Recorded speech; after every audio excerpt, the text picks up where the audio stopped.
बिस्मिल्लाहिर्रहमानिर्रहीम। इय्याका नअबुदु व इय्याका नस्तईन। मेरे कश्मीरी बहन भाइयों, वज़ीर आज़म आज़ाद कश्मीर सईद अब्दुल्ला गिलानी हुर्रियत से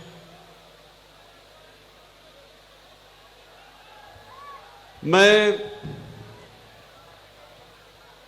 आज मीरपुर एक खास वजह से आया हूं।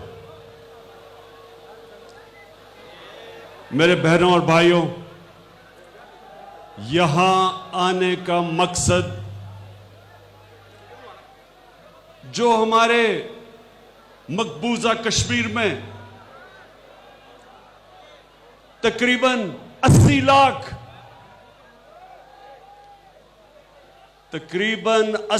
लाख मकबूजा कश्मीर के अंदर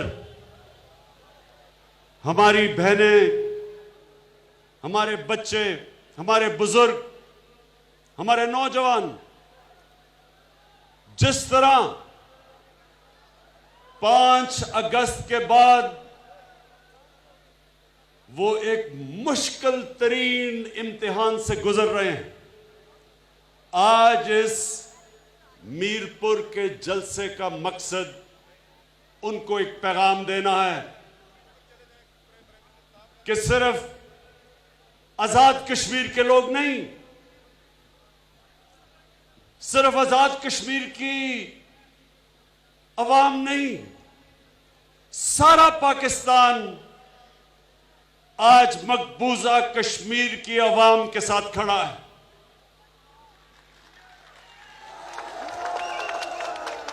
आज हम उनको यह पैगाम देना चाहते हैं कि अल्लाह अपने ईमान वाले लोगों को कुरान में कहता है, ये गौर से सुने, वो कहता है हर मुश्किल के बाद मैं आसानी देता हूं। और अल्लाह को जो सबसे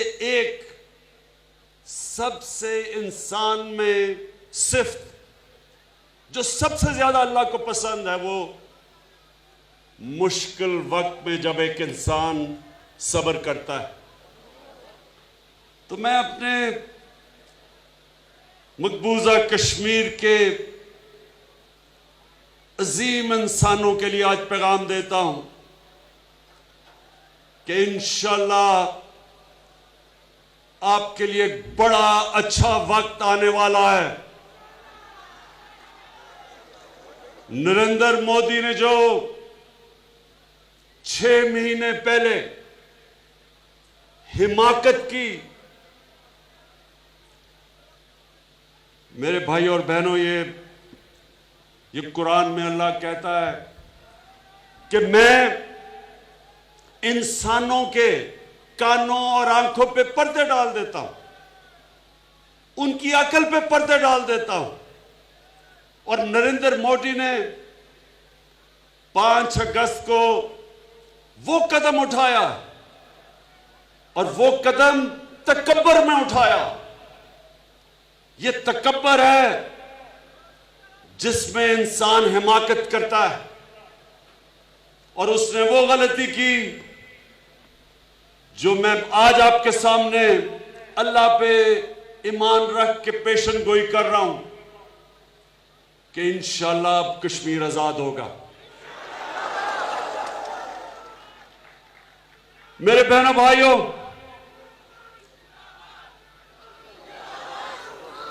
पांच अगस्त से पहले दुनिया कश्मीर को भूल चुकी थी, कोई नाम ही नहीं लेता था कश्मीर का। पाकिस्तान के जो सरबराह थे वो भी दुनिया में नाम नहीं लेते थे कश्मीर का। दुनिया कश्मीर को भूल गई थी।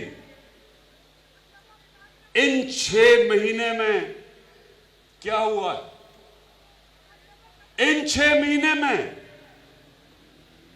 आज वो कश्मीर इंटरनेशनलाइज हुआ जो इससे पहले 50 साल हिंदुस्तान पूरी कोशिश कर गया कि कश्मीर इंटरनेशनलाइज ना हो। हिंदुस्तान हमेशा कहता था कि कश्मीर पाकिस्तान और हिंदुस्तान का बायलैटरल मसला है। बाहर से कोई भी मुल्क अगर कश्मीर की बात करता था, कहता था ये हमारा अंदरूनी मसला है। पाकिस्तान जब बात करता था कश्मीर की, तो हिंदुस्तान हमें कहता था कि मकबूजा कश्मीर की बात ना करो, आजाद कश्मीर की बात करो। तकब्बुर था, कोई बात सुनने के लिए तैयार नहीं था। पाकिस्तान के जो इस्लामी ममालिक में दोस्त थे वो भी कश्मीर की बात नहीं करते थे। एक जो बड़ा कदम उठाया उसने तकब्बुर में, और वो तकब्बुर क्यों? क्योंकि वो इलेक्शन भारी अक्सरियत से जीता, और सारे इलेक्शन में सारा वक्त उसने पाकिस्तान को बुरा भला कहा। कहता मैं हिंदुस्तान का चौकीदार हूं, मैं पाकिस्तान को सबक सिखाया। बालाकोट में उसने हमारे दरख्त शहीद करके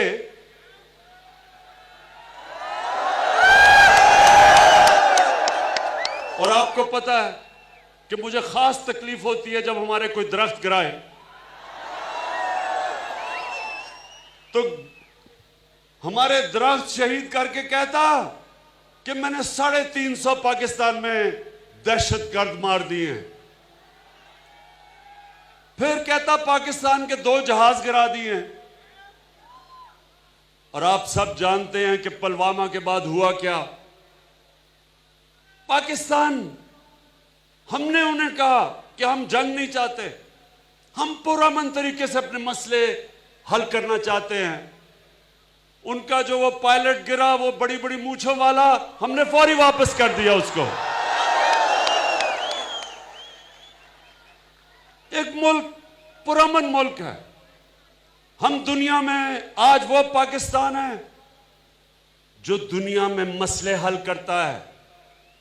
हमने पूरी कोशिश की कि ईरान और हमारा दोस्त सऊदी अरेबिया और हमारा हमसाए कि इनमें लड़ाई ना हो। इनके अंदर पूरी हमने कोशिश की कि टेंशन कम हो। अफगानिस्तान में आज पूरी पाकिस्तान कोशिश कर रहा है कि अफगानिस्तान में अमन हो। हम एक पुरअमन मुल्क है, तो हमने फौरी तौर पे वो बड़ी बड़ी मूंछों वाला पायलट वापस कर दिया। लेकिन नरेंद्र मोदी सारी इलेक्शन कैंपेन में उसने पाकिस्तान को बुरा भला कहा कि मैंने सबक सिखाया। पाकिस्तान ने डर के पायलट वापस कर दिया। सारी इलेक्शन कैंपेन में उसने अपने इंतहा पसंद आरएसएस के जो वोट बैंक था उसको उसने खड़ा किया नफरतों के ऊपर। जब भी मेरे बाशऊर मीरपुर के लोगों, जब भी कोई लीडर अपनी कैंपेन नफरत पे करता है, जब भी किसी कैंपेन में किसी भी इंसानों के खिलाफ आप नफरत के ऊपर वोट लेते हैं, ये मेरी आज पेशन गोई सुन लें, हमेशा तबाही होती है। इलेक्शन जीत जाते हैं, बाद में तबाही होती है। तो फिर जब वो इलेक्शन जीत गया तो उसने सोचा कि अब मैं वो कश्मीर में करूं जो आरएसएस का मैनिफेस्टो था कि कश्मीर का आर्टिकल 370 खत्म करके और कश्मीर के ऊपर अपनी फौज भेज के और कश्मीरियों को कर्फ्यू डाल के बंद कर दो।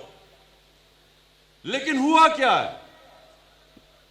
अल्लाह कुरान में कहता है कि एक प्लान इंसान बनाता है और दूसरा प्लान अल्लाह बनाता है, और कामयाब एक ही प्लान होता है। उसने अपनी तरफ से कश्मीर का मसला ही खत्म किया, और अल्लाह का करना है कि आज कश्मीर जिस तरह इंटरनेशनलाइज हुआ है, 50 सालों में कभी किसी ने कश्मीर की बात ही नहीं की थी बाहर। आज मीरपुर के लोगों 6 महीने में 3 दफा कश्मीर यूनाइटेड नेशंस की सिक्योरिटी काउंसिल के अंदर इजलास में डिस्कस हुआ। 3 दफा। यह 1965 के बाद पहली दफा हुआ।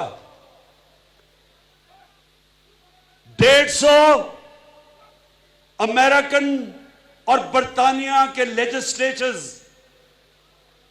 150 ने कांग्रेस में अमेरिका में और बर्तानिया की पार्लियामेंट में इस इशू को उठाया, जो पहले कोई चुप थे। फिर यूरोपियन यूनियन के 600 मेंबर पार्लियामेंट ने हिंदुस्तान को, यूरोपियन पार्लियामेंट में उन्होंने कश्मीर के ऊपर कहा है कि हिंदुस्तान जुल्म कर रहा है और कश्मीरियों पे से कर्फ्यू उठाओ। ये कभी पहले नहीं हुआ था। उसके अलावा मीरपुर के लोगों सुनो, जिस तरह अल्लाह ने करम किया कश्मीरियों के ऊपर, तो मुझे पता है कि जुल्म हो रहा है और हमें पता है कि वो मुश्किल वक्त से गुजर रहे हैं। मेरे कश्मीर के 80 लाख लोगों जो मुश्किल वक्त से गुजर रहे हैं, हमारी सबकी दुआएं आपके साथ हैं। हम आपके लिए दुआ करते हैं, अल्लाह आपको सब्र दे। लेकिन मैं ये कहता हूं कि मैं इंशाअल्लाह, मैंने वादा किया था मैं आपका सफीर बनूंगा। आज यहां मैं वजीर आजम पाकिस्तान की तरह नहीं खड़ा, कश्मीर का सफीर बन के खड़ा हुआ हूं। मैंने 5 अगस्त के बाद जिस भी दुनिया के लीडर से बात की, सबसे ज्यादा मैंने उनको कश्मीर से आगाह किया कि क्या जुल्म हो रहा है कश्मीर पे। 3 दफा अमेरिकी प्रेसिडेंट डोनाल्ड ट्रंप से बात की, बर्तानिया का प्राइम मिनिस्टर बोरिस जॉनसन से मैंने न्यूयॉर्क में मीटिंग की और बात की और समझाया उसे। जर्मनी की चांसलर एंजेला मर्केल, 2 दफा मैंने उसके साथ बात की और समझाया कश्मीर में क्या हो रहा है। जो फॉरेन मिनिस्टर हैं रूस के, उससे न्यूयॉर्क में समझाया कश्मीर इशू। फ्रांस के प्रेसिडेंट मैक्रोन, उससे आधा घंटा मैंने बात की। जो कनाडा के जस्टिन ट्रूडो जो अभी प्राइम मिनिस्टर बने, उससे मैंने पूरी तफसील में समझाया कि कश्मीर में क्या हो रहा है। इसका मतलब क्या कि आज दुनिया कश्मीर के लोगों के हालात जान गई है, और आज यही वजह है कि जो प्लान था आरएसएस का, मकबूजा कश्मीर के लोगों का खून करना, उनके ऊपर दहशत फैलाना, उनको इतना खौफजदा करना कि वो कबूल कर जाएं जो नरेंद्र मोदी ने किया कश्मीर में, वो नहीं कर सके। क्योंकि दुनिया अब देख रही है, दुनिया आज डिमांड कर रही है कि कश्मीर में से कर्फ्यू उठाओ, उनके लीडरों को रिहा करो, जिन लोगों को जेलों में डाला है जेलों से निकालो, इंटरनेट कम्युनिकेशन जो सिस्टम है उसको फिर से बहाल करो। ये आज दुनिया डिमांड कर रही है, और इसलिए मुझे आगे कश्मीर का बड़ा अच्छा वक्त नजर आ रहा है। ये ज्यादा देर तक अब कर्फ्यू नहीं रख सकेगा। इनको कश्मीर के लोगों से जिस दिन कर्फ्यू उठाएगा, मीरपुर के लोगों आज मेरी बात याद रखना, जिस दिन कर्फ्यू उठेगा एक इंसानों का समुंदर निकलेगा, इंसानों का समुंदर निकलेगा और एक ही आवाज आएगी। क्या आवाज आएगी? आजादी, आजादी की आवाज आएगी। और इंशाअल्लाह ये जब अब आजादी की आवाज आएगी, उसके बाद नरेंद्र मोदी के पास कोई और पत्ता खेलने के लिए नहीं रह जाएगा। उसके बाद ये कश्मीर जिन लोगों ने 70 साल से उससे आजादी की जद्दोजहद तो पहले की चल रही थी, 1850 से चल रही थी, लेकिन जो 1947 के बाद आजादी की तहरीक चली और बिलखसूस 30 साल पहले जो कश्मीर में आजादी की तहरीक चली, जो तकरीबन 1 लाख कश्मीरियों ने शहादत दी, आज इस मुश्किल वक्त के बाद, जिस तरह अल्लाह कुरान में कहता है कि मैं हर मुश्किल के बाद आसानी पैदा करता हूं, अल्लाह कश्मीर के लोगों के लिए इंशाअल्लाह आसानी भी पैदा करेगा, उनको आजाद भी करेगा। अब मैं नरेंद्र मोदी,